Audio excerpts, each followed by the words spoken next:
Recherche ce qui est essentiel. Ne recherche pas ce qui est commun. Yes.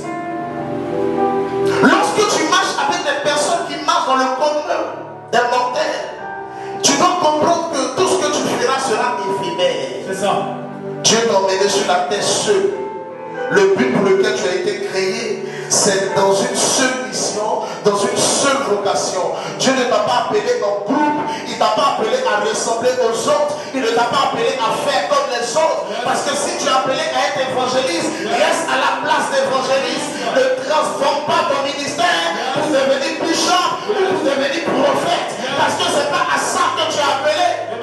Quand tu recherches ce qui t'intéresse, toi, tu préfères regarder les yeux des hommes. Tu préfères regarder la prophétisation des hommes. Tu préfères regarder la pensée des hommes. Et quand tu recherches la pensée de Dieu sur ta personne, tu t'en fous de ce qu'on te donne aujourd'hui. Tu t'en fous du mépris des hommes aujourd'hui, mais tu recherches l'intérêt de Dieu. Est-ce que je parle à quelqu'un? Un homme peut te donner de l'argent, mais aussi longtemps qu'on peut compter l'argent, il faut savoir que l'argent peut finir. Mais lorsque Dieu te donne sa bénédiction, la Bible déclare que la bénédiction de l'Éternel est celle-là qui enrichit et est suivie d'aucun chagrin. Recherche Dieu au lieu de rechercher la faveur des hommes. Amen. Recherchons la place que Dieu nous a donnée dans l'église. C'est ça. Est-ce que je parle à quelqu'un? Amen.